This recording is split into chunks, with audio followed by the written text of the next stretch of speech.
Yes.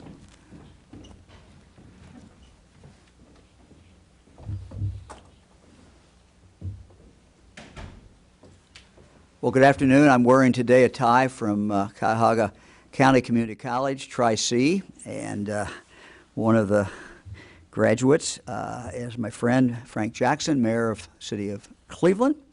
Also, Claire Risaka. Claire has been the government relations person there for many, many, many years, and she's a real pro and also a good friend. Throughout the spring and the onset of COVID-19, there have been many milestones that our children, our grandchildren have missed. Proms, end of winter and spring sporting events, plays, musicals, graduations. And for that, I am very, very sorry. I'm sorry that they have missed this. But we're proud of all those who graduated this year, and we're proud. Fran and I are particularly proud. Our grandson Brian, who just graduated from high school.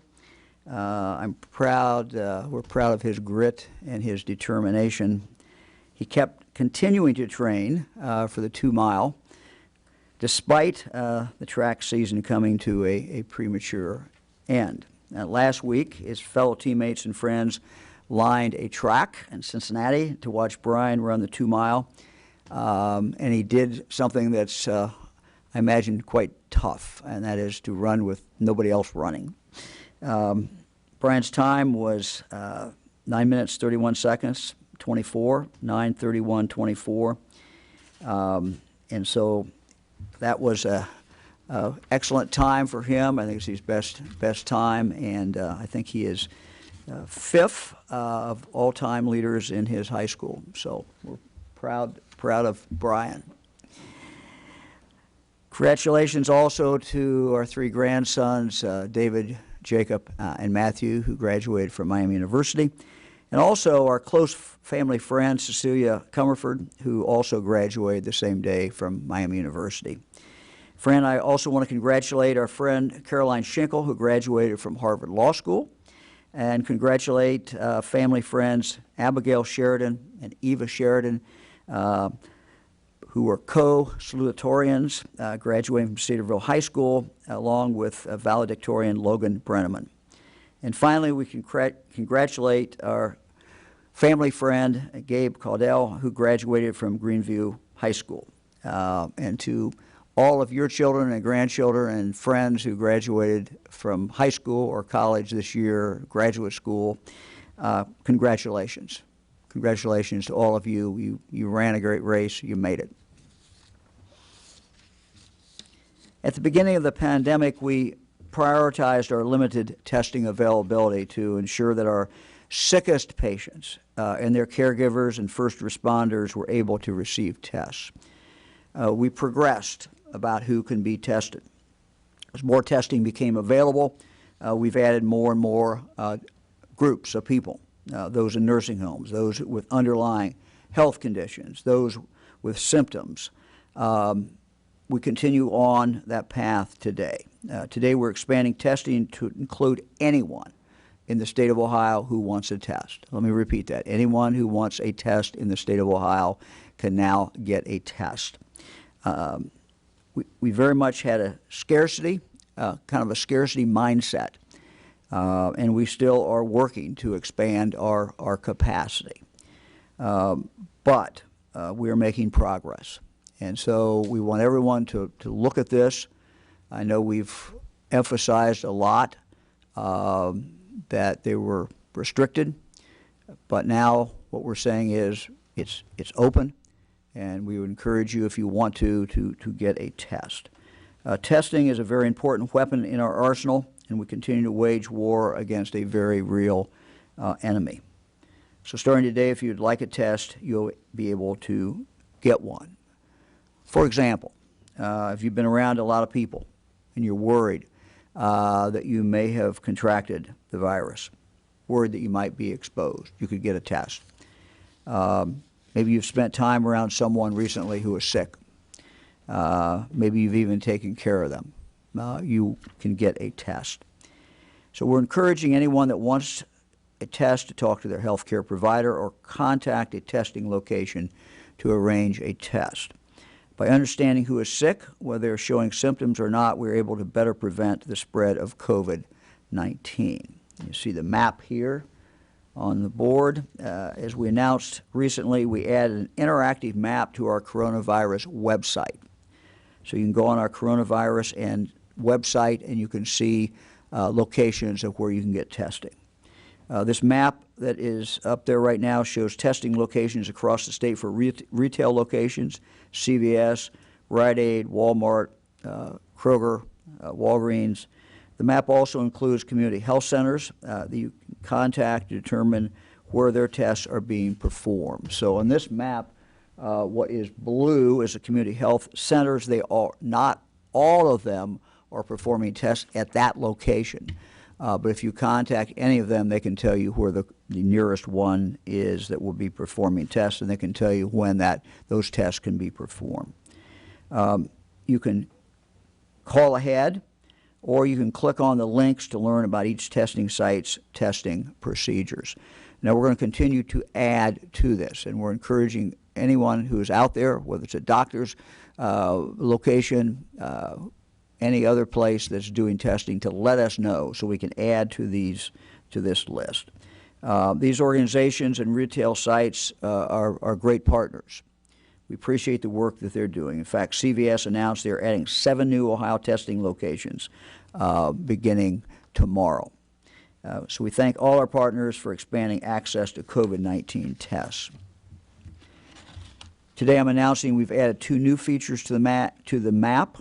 First, we've added a form that providers can fill out to let Ohioans know that they are providing tests. The form is on the web page right above the map. Fill it out and we'll add you to that map. In addition, we've added pop-up testing locations. Our Minority Health Strike Force has teamed up with the Ohio Association of Community Health Centers and our Ohio National Guard to offer pop-up testing across the state, and this will begin tomorrow. These are the locations for tomorrow, and these are in Columbus.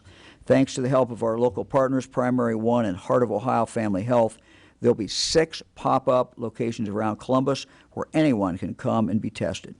We picked these locations to make it easier for those living in underserved areas to access a test, but anyone can come and be tested on Friday, tomorrow. Those 6 locations are listed on the website. And I know from talking to the mayor, Mayor Ginther, that they have other sites and other locations as well. These temporary, what we call pop-up sites, will be available all over the state. So watch for the locations. But in the coming weeks, we'll have more pop-up locations in Cincinnati, in Cleveland, in Portsmouth, Dayton, Xenia, Columbiana, and in Akron. And we'll have those. We'll try to give you the notice on this press conference, but also that information will be available on our webpage. We're going to continue even after that to add more locations and more sites, and we again appreciate the great work of the Ohio National Guard. The website, again, is coronavirus.ohio.gov, coronavirus.ohio.gov. You can click on testing and community health centers to find those.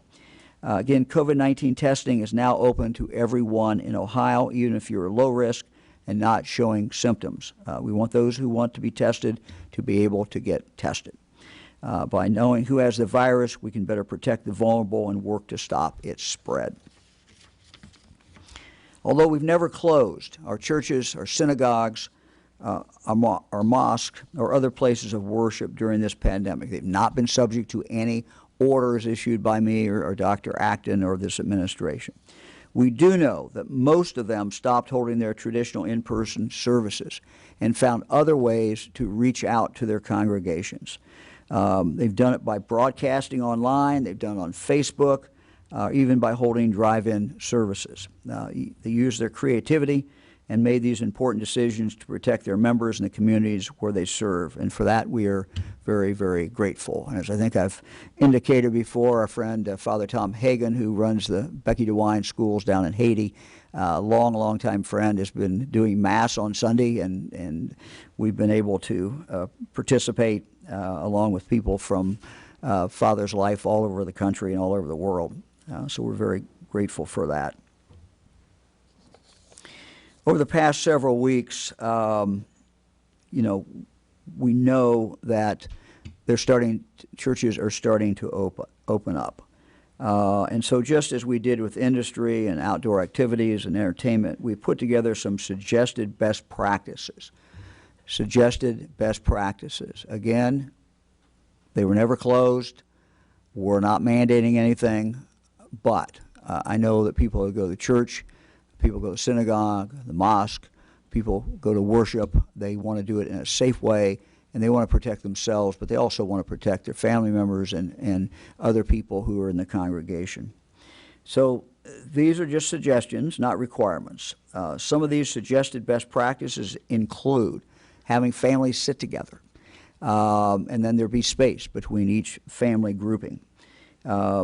Encouraging members to wear face coverings, eliminating the touching of common surfaces such as the collection basket, hymnals, as much as possible. So this guidance can be found, again, at coronavirus.ohio.gov, coronavirus.ohio.gov, and will be shared on our social media pages. Lieutenant Governor. Thank you very much, Governor, and good afternoon, everyone. I want to talk a little bit about the economy and the job situation in Ohio. As we've learned to manage through this COVID pandemic, Ohio's economy has safely and gradually reopened. We've made a lot of progress on that front, and many Ohioans are returning to work. The Ohio Department of Job and Family Services reported last week that there were 35,000, just slightly over 35,000 initial jobless claims that week. That's nearly 240,000 fewer Ohioans filing initial claims than they did during the peak of the COVID-19 outbreak in March. Another positive aspect of this is that Ohioans who've been unemployed more and more of them are heading back to work, as I said, but for the 6th straight week, renewals of unemployment claims have declined. Last week, nearly 247,000 fewer people filed for continued insurance than they did during the late March peak. So we have some good momentum going as we reopen. People are going back to work. The economy is beginning to move forward, pick up some steam with rehiring, and it's a welcome trend. And along those lines, we have some good news today to announce of some seeds that we've been trying to sow for quite a while. As we went to London last year, I led a delegation to London along with some folks from Cleveland, Jobs Ohio, the Canton area, and Southeast Ohio, where we courted the London Stock Exchange to move its America's headquarters to Cleveland. And we were successful at being able to do that. So now the London Stock Exchange headquarters with an Ohio connection is beginning to support our ongoing efforts in Ohio to help business get access to capital and the investment they need to grow and create jobs. One of the groups that accompanied us on that was the Stark County Minority Business Association, and the governor and I are very proud to have their continued involvement in this effort. And so today we are announcing, Jobs Ohio is going to be announcing in partnership with this effort, 13 minority-owned businesses in Stark County will be participating in the London Stock Exchange's Elite program. And that is great news. We want to connect them to both talent and capital and global markets. This is a world-class program with expert consultation on strategy, marketing, risk management, and talent development. And so it's a positive sign that one of the things that we had worked on pre-COVID, that we had secured for Ohio, is now beginning to make these investments and start helping to grow businesses in our state. And we greatly value that partnership with the London Stock Exchange and the Global Elite Program. Additionally, I want to announce that the Ohio Department of Job and Family Services is receiving a training grant of $8.5 million for employment recovery and under the National Dislocated Worker Grant to help reemploy individuals who lost their job during the pandemic. As we know, many employers, many people may not have the same jobs that they had before. Some of those jobs will go away permanently, but we also know that there are many employers who are adding jobs as a result of what's happened. So we want to help those individuals who may have been displaced get the training they need to begin to take these new opportunities, to tackle these new opportunities. So ODJFS will work with the Governor's Office of Workforce Transformation to facilitate this grant program, and we will distribute it locally through our local workforce areas, and they will do outreach to employers to let them know what services are available for individuals who are laid off, either permanently or temporarily as a result of the pandemic. And the services that will be provided under this grant are on-the-job training, customized training, skill upgrading, supportive services, and access to personal protective equipment so that the training can go on safely and the employ of those people can proceed. Funding, we hope this funding will help jumpstart employers who are trying to hire people, people who are looking for jobs. And look, what we experienced pre-COVID was a very dynamic economy where technology was changing the nature of our workforce. We know that as we've watched things like telehealth, distance learning, distance working develop, and more technologies continue to be developed to address distance learning and working issues, that with these changes in the economy, we have to upgrade people's skills. We have to help them get prepared for what's next. And these funding and resources are available for that. And the Department of Job and Family Services will soon be announcing the details on their website. But we will be proactive with this. We will be reaching out to employers. We will be reaching out to people who've lost their jobs to help get them trained, to get the workforce that employers need, and to put people back to work and continue to build momentum in this economy, which we're beginning to see the signs of happening. So these are all reasons to be optimistic about what the future looks like, and excited to offer a little bit of good news today on this beautiful Thursday. Governor? Governor, thank you very much.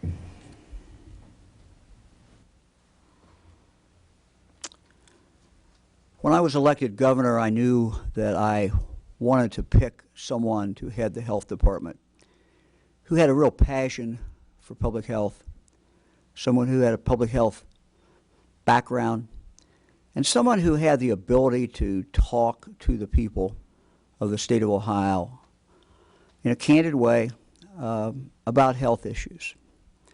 Had no idea, of course, that we would be dealing with the coronavirus. We interviewed some great people. On February 26, 2019, I was able to announce that Dr. Amy Acton had accepted my invitation to become the Director of Health in the state of Ohio. With her leadership and help in the first year, we focused on some very important things. Lead paint poisoning, infant mortality, youth homelessness, suicide prevention, and just really the modernization of our public health system and a number of other issues. When the coronavirus hit China and we started seeing this on TV, Dr. Acton started talking with me about that. Her wise advice and counsel and her relationships with other doctors, other experts around the country and around the world have truly been invaluable, and they have helped us get through this, at least get through the first part of this. While the decisions were always mine, her counsel has been superb. And I will always believe and know that many, many lives have been saved because of the advice that I received from her and from the great work that she did. This week, Dr. Acton told me that she feels it is time for her to step down as our Director of Health. I have persuaded her to stay on as my chief advisor in regard to health issues. As chief health advisor, she will continue to be able to serve the people of the state of Ohio in a very, very meaningful way and continue to help me in a very meaningful way. I have asked Lance Himes, who served as past Ohio Department of Health interim director, to assume that role again as interim director, and he has agreed to do that. It is difficult for me to put in words and express how grateful I am for Dr. Atkins' service to the people of the state. Her tireless service to the people of Ohio has clearly made a huge, huge difference. No one that I've ever met has a more passion for helping people, has a more passion for public health than Dr. Amy Acton. She always has put the health and safety of Ohioans first and foremost. Her knowledge, her compassion, her determination have set an example for all of us. Her extraordinary bedside manner, her ability to communicate, her ability to talk about complicated issues, or at least issues that I think are complicated, medical issues, and put it into language that we all can understand, has been superb and has helped us as we have moved through this pandemic. In her new role, she will take a comprehensive and holistic approach to addressing health and well-being for all Ohioans. In addition to advising on health issues, she will continue to focus on the COVID-19 crisis while remaining committed to the vision of the department. So I've asked her to step back, take a bigger picture look. She's been immersed, as we all have, since the beginning of the COVID epidemic on that. But she's now going to have the opportunity to really look at what she started to do, which is public health issues that affect all Ohioans over and beyond the COVID-19. With Dr. Atkins' continued guidance and counsel, we will not only work to protect Ohioans against the virus, but we will focus diligently on creating a lasting environment where all Ohioans can lead healthy lives. We will work on building up our public health system and systems throughout the state of Ohio. And so I look forward to continuing that work with her. It's true, not all heroes wear capes. Some of them do, in fact, wear a white coat. And this particular hero's white coat is embossed with the name Dr. Amy Acton. Dr. Acton, thank you for your great service. We are very, very grateful. I will now turn it over to you. Thank you, Governor. Thank you, Lieutenant Governor. Good afternoon, everyone. So I'm very grateful the Governor has given me a few moments to just share with you some of my thoughts about where we've come from and where we're going, and a chance to share my appreciation with a few people. So thank you for giving me this opportunity, Governor. And, you know, this was not a job that I ever saw in my life. And when I got that call to serve, you know, my hope was to really create a space and for the health and well-being of all Ohioans, because it became so clear to me that our governor is deeply passionate, and I have seen that. I've been able to witness that from this unique vantage point. It's just an honor of a lifetime. But I think it's a mistake to see all of what has happened as me, so if you'll bear with me. I've often said the tip of the iceberg. I laughed when you said about some of the words in bedside manner. I'm thinking about things like Swiss cheese and layers and lexicon and new vocabulary that we've all created together. But truly, I just had the opportunity to be representative of many people. First of all, the Ohio Department of Health. And to Lance Himes, he was a past director, stayed to be my deputy director, and I couldn't feel better about having him as our leader as we move forward in modernizing the public health system. ODH, you are my colleagues. Some of you I've known on and off through different parts of my life, and I look forward to this ongoing work with you. One day, and the way I often do, this happens to me, that I get my words backwards, and this one day we went to talk about for the good of the order, and I said, so thank you, go on for the order of the good. And that became a catchphrase for us at ODH. We often talk about the order of the good. They have worked tirelessly. Over 1,100 people have worked tirelessly, always for you, but certainly since January when we began this journey. And I see them as the order of the good. And then the local health departments, to the leadership of 113 local health departments and their employees. This, honestly, Ohio, are people that often live quietly, doing things for you that we don't see because they're doing such a good job. And they've been working tirelessly in this. And I just want to say, I'm so grateful to serve alongside of you. There's some other people I'd like to shout out, if I could, to the State Highway Patrol, certainly to some members of the Executive Protection Team, to Jason, to Marty, to Eric, to Brandon, and others. Just really being with me through some long and hard days. I'm so grateful to you and all you do to keep Ohioans safe and well on the front lines.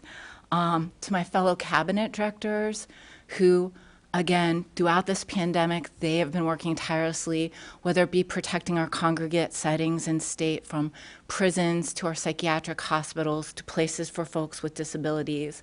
They just work tirelessly, whether it's the Minority Task Force, whether it's ODOT. And I remember them lighting up the bridges when this first began so that we felt the pride in Ohio.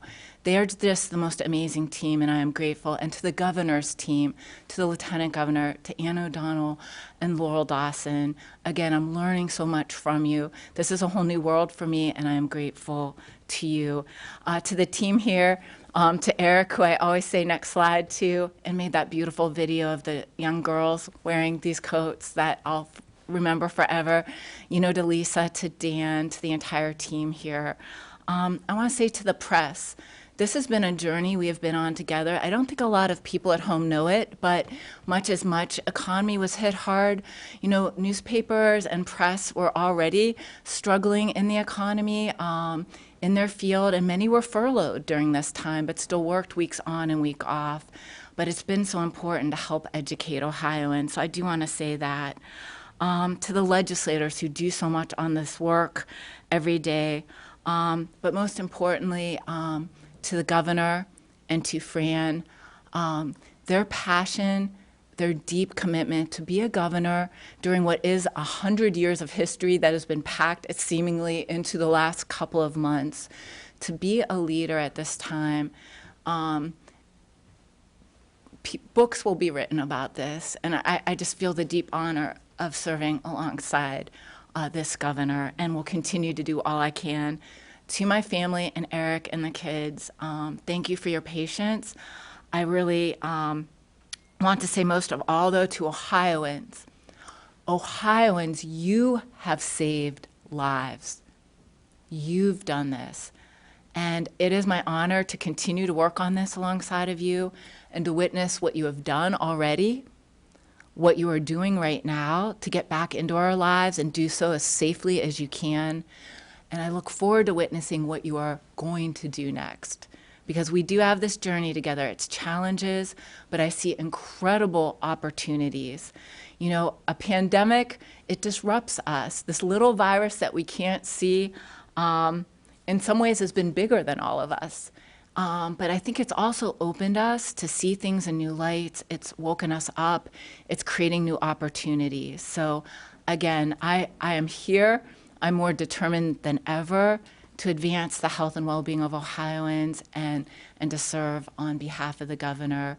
And so I just want to say this is a grateful journey I'm on, very humbled to be on with you, and we'll continue with all these colleagues, Governor, to work on your behalf. Thank you, Dr. Acton. Thank you. Very, very much.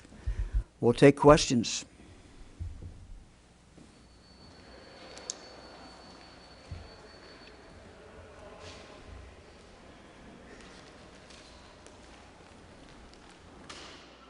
This is Laura Hancock from Cleveland.com. Question for Dr. Acton. What made you want to resign at this time?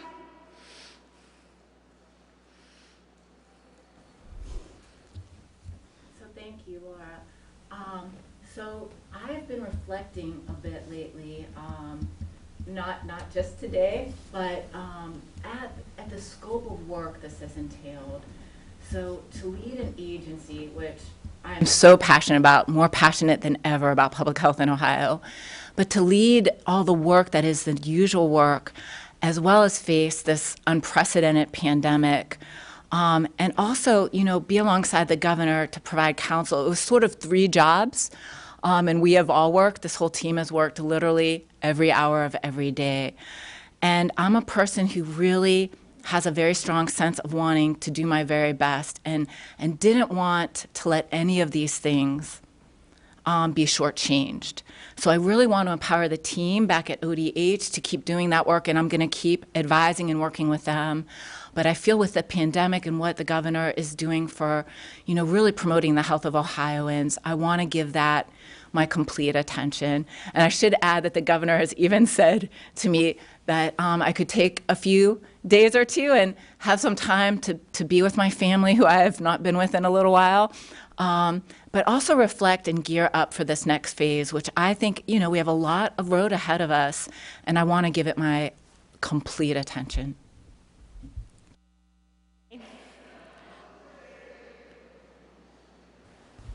Yes, I believe that this is effective. This transition to the role will be occurring today. Thank you. Thank you so much.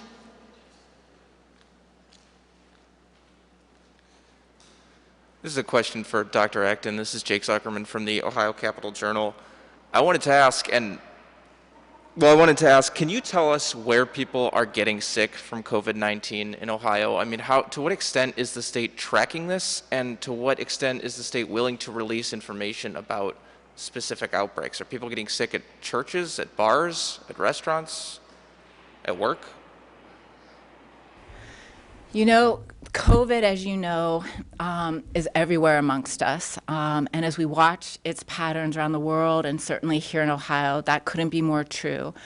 We have seen everything from, you know, the most high-risk situations, which continue to be, you know, in healthcare settings, in congregate settings, like nursing homes, like prisons, you know, even in disability centers, because people are living in such close proximity.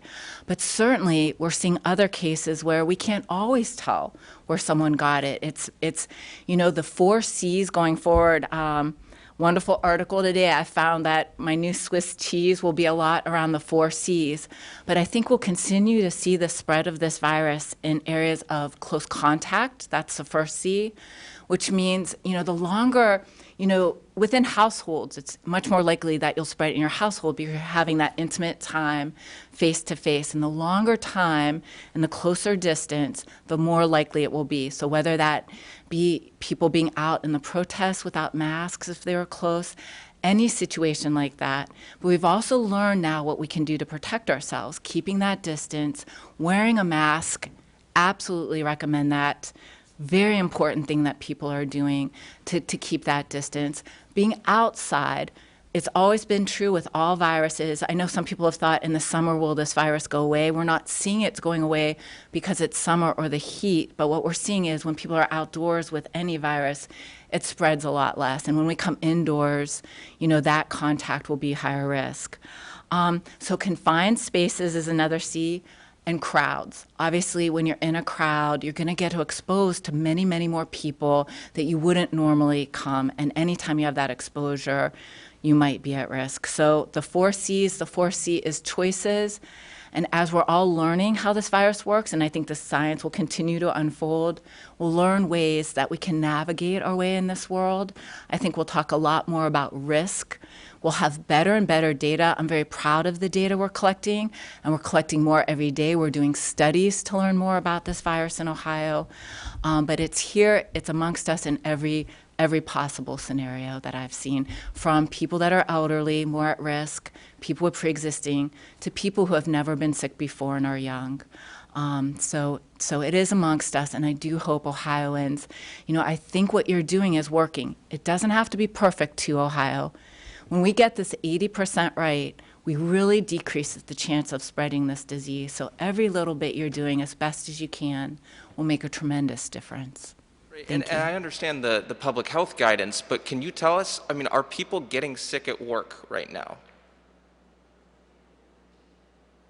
Yes, people have become sick in the workplace. I think you've seen places like meat packing plants. I've heard of other workplaces. So it's really, again, the good news is we have best practices. Workplaces are doing everything they can. And I want to say something else. I don't think just because we see a case break out in any workplace, in any nursing home, again, I'm really not about blame. We should understand that this virus is very infectious. We all need to take the best precautions, and certainly some places that don't, that is of concern. But even when we take the best precautions, it's a highly infectious disease, and we will see cases. Do not be surprised. But that's why all of us have to do everything we can to learn to live with this virus. Yeah. Thank you.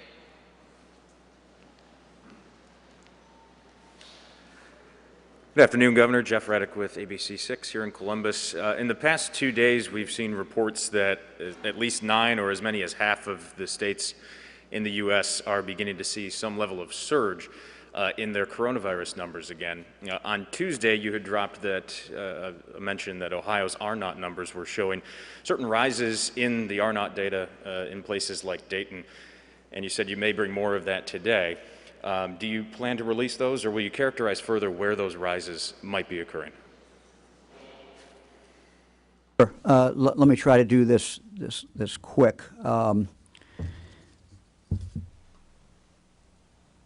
To go back, the R0 number, and Dr. Acton is here so she can correct me, but it's the number that shows how contagious a disease is without intervention.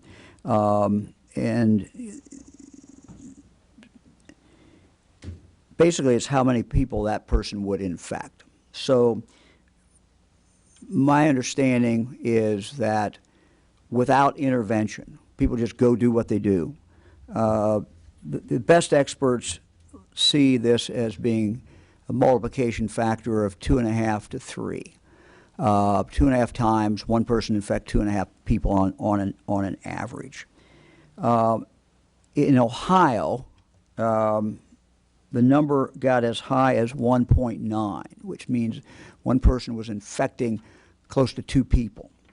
That happened in March. It got down, it is a little less than 1 as of the 1st of June. This data is 10 days, always 10 days behind. So June 1st, slightly statewide less than 1. That's the most recent calculation that we have. It fell to that level in mid-May due to social distancing and other efforts made by Ohioans, by everyone, to protect yourself and to protect others. We began to see a slight increase in measurement the last few days in May and the first day in June, more in some regions than other regions. Let me go through the regions. We're keeping track of these based on 8 regions. and you're seeing the numbers up here. So Region 1, Northwest Ohio, including Toledo, last available number, again, 10 days old now, 0.93, trending upwards. Region 2, Northeast, including Cleveland, 0.88, saw a slight uptick at the end of May.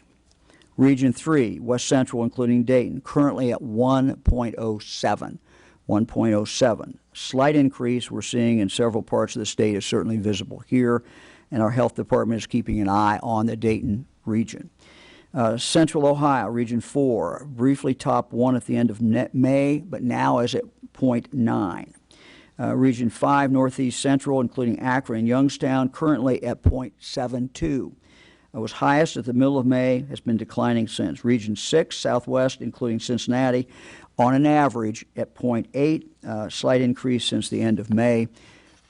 We combine regions 7 and 8 just to get enough numbers. And combining the data, because the calculation is certainly less accurate when we don't have enough case information, at 0.62.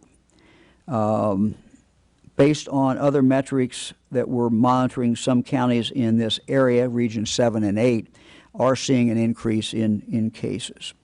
So that's where we are today, and what I intend to do is at least once a week present those numbers.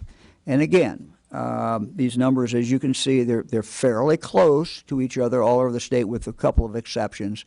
Even the Dayton numbers, I don't think is yet room for alarm, but that's what the numbers are. And so you want your numbers obviously going down, and you want your numbers below 1. So again, at 1.0, the replication rate is one person infects on an average one person. So you want to get those numbers below that. In one area of the state that I'm aware of, because I was talking to the doctor today from Cincinnati, in that region of the state, they did see an uptick, which precisely they believe coincide with Mother's Day. So it was Mother's Day plus however many days it would have taken to do the replication. They saw an uptick for 3 days, and then they saw it go back down to that baseline. So those are what the numbers are today. Dr. Acton, you got any comments on the? That was very good. And I think you've always said, it's never going to be any one indicator. I think we have a ton of measures, almost 30 now that we've been looking at. And again, a lot of this data is data that wasn't kept before, and it's cross-industry data. It's not naturally data maybe even that the Ohio Department of Health used to track. So it's been very exciting to get some of these new metrics. And I think, the goal for all the governors and for the CDC and other places is to find ways that we can track this virus going forward. So it's exciting work, and some of the research and data scientists behind it are really doing an amazing job. I think we've all learned about numbers and calculations that we don't usually use. Epidemiologists use them, but now we in the public do. And the numbers that we usually give every single day, hospitalizations, for example, ICU, those remain fairly flat, fairly even. So we're watching all of these, and it's a combination of all these. You try to figure out what's going on.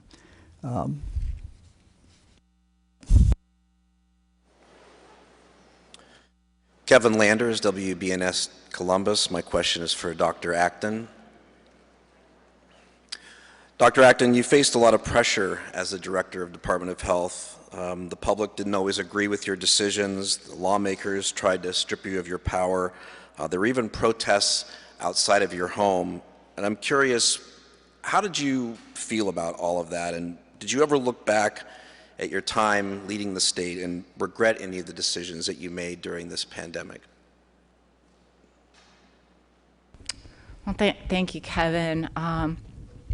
Certainly as a person, a lay person, I didn't run for election, and this is a new world to me. And so any human being, of course, this was new for me. But I have to say, for anyone doing this job, you'd be surprised how much a lot of that isn't, your focus. I mean, for me, my focus, the need to protect Ohioans and save lives was so intense, especially during this first phase. I can honestly say, like, that, it had to be a single point meditation on the task at hand, and it remains that. I can say this also, I think one of the things I'm looking forward to in this new position is my nature has always been, you know, I came from philanthropy, is to get out there and talk to people. And I think sometimes all the voices are also stories that need told and heard. There are many viewpoints. One of the things I've learned at the hand of this governor is he's a huge listener. And sometimes when you're in a role, it makes that a little harder to do. So one of the things I really look forward to is digging deeper and having better conversations and more nuanced conversations. So certainly those are a lot of pressures. I'm sorry that anyone in elected office faces this. It's quite a thing that they go through. But for people who want to serve, it's something they do for all of us. And I think we should all feel very grateful for their leadership.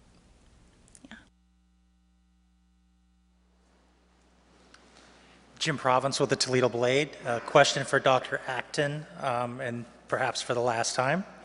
It has been a while since you talked about the status of the testing to estimate how many of Ohio's population has already been infected by coronavirus. What is the status of that testing, and when will we have those results? Thank you. Well, I hope it's not the last time we talk, first of all. And so, you know, that testing has begun. It's underway. It's a research study, very elaborate in nature, but 1,200 people will volunteer their representative sample. And so that has been underway. It had to go through a huge IRB process and a lot, but people will be receiving postcards in the mail. And within a household, one person can volunteer, one adult member of every household. So the scientists are underway on that. They hope to have some results for us, you know, probably around, you know, a little bit after the holiday, the July holiday, somewhere in that month. They're hoping to have some results. And what that will tell us is a little bit more about how prevalent this virus has been in Ohio. So many people have had it. We know our numbers are far under estimations of what's out there. It will tell us who has recovered. It might tell us some people who are currently sick. But again, it's a voluntary study, carefully crafted to give us some good data about Ohio, very specific to Ohio. So I look forward to those results. Thank you.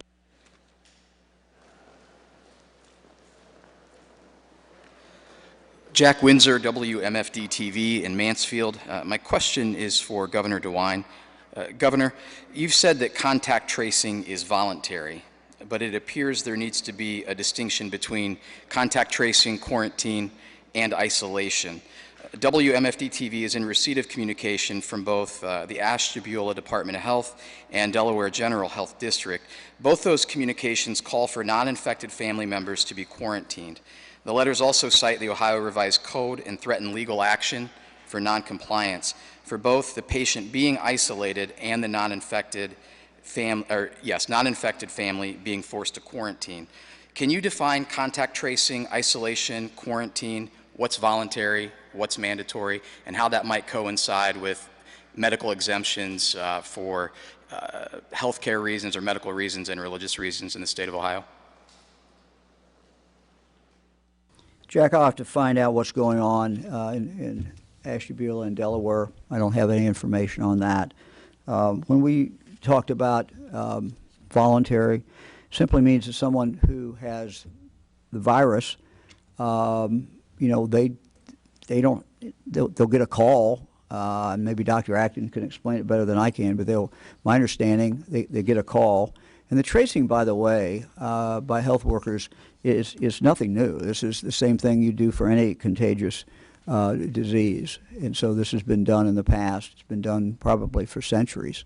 So it's voluntary in the sense you get a call. You don't have to talk to that person at all. I mean, you don't have to talk to them. You don't have to tell them the people that you might have been around. But I think most Ohioans will want to do that. Most Ohioans, you know, if they've been in a situation where they could have infected someone, they will want to be able to tell who those people are. I don't know, Dr. Acton, if you want to add anything to that. Yeah, that's right. And Jackie brought up two important things, quarantine and isolation. Again, isolation is I for ill. Quarantine when you might be having the disease or have been exposed and you're waiting out that period. And so these laws are very, very old. You know, they go back to the 1800s. And it really is, it's something we've had the luxury of not thinking about so much, the spread of infectious diseases. But as we see, they still pose a threat to humanity, especially new ones like COVID that people have never developed the immunity to. And we do quarantine. It is a law. It can be mandated if someone is putting others at risk. It's very rare that people have to actually do it. Most always people do it voluntarily, but it's about stopping the spread and putting others at risk. And so those laws are in place for things from TB to measles, and it goes on all the time. But it's certainly something we're all learning a lot more about during this pandemic. Thank you. It seems there's some conflicting information there. So, Governor, are you saying that if somebody is threatened with arrest or, you know, they receive a letter with Ohio Revised Code cited that they should ignore it? Because it sounds like you said that, but it sounds like Dr. Acton said the laws are on the books. I'm going to get the data and look at what is occurring in those two counties. I don't know what's occurring in those counties. The doctor has expressed it, I think, very well, that, you know, the initial contact, the discussion is a voluntary. People don't have to do it, but I think most Ohioans are going to do it. But the laws that we're talking about here are very, very old. These are not new. And you shouldn't imply or let people think that these are new laws or that this is a new practice. So again, vast majority of people are going to do what they need to do to keep other people safe without any coercion by anybody. Hi, Jim Oddie from WHIO TV. Dr. Acton, this is a question for you. Do you feel the timing of this departure now, what is special about right now? Why not last week or next month? Do you feel as though this is over? This is the best time for you to leave? Thank you. So, Jim, this is something I've been struggling with over the last couple of months, actually, in my role. And, you know, my answer was get up at 4 so that I have time to read and catch up and, you know, go to bed, you know, way late into the night. And so it's something that I've known wasn't a sustainable thing given a pandemic. But, you know, I think we've known for a while, I think the governor spoke to it at the end of last week, that we're entering a new phase. We've sort of gone through one phase and we're pretty much opening up. And now we're looking at a different phase in the pandemic of learning to live with it. So I think there is a natural sort of shift that is occurring here that makes it sort of a good time so that I can refocus.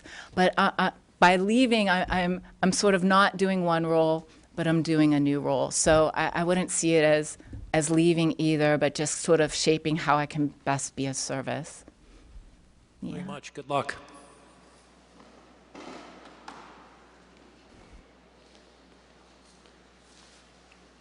Governor Noah Blundo, Hannah News Service. Yesterday, the Senate passed some conditions on contact tracing similar to what the House did recently, but they allow more forms of consent, telephonic consent, electronic consent. Is that something the administration can live with in terms of trying to do contact tracing while listening to the sentiments of the legislature? I have not looked at that language.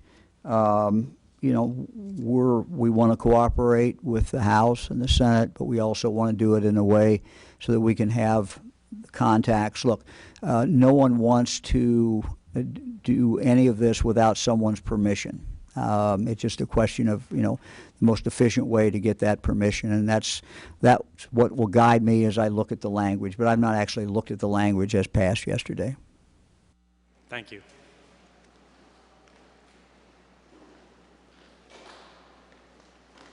Thank all of you very much. Dr. Acton, thank you for your great service. Good to be with everyone. Unless there is some emerging story or a reason that we have to come back and talk to the people of the state of Ohio and the news media, we will be back here on Tuesday at 2 o'clock. Thank you all very much.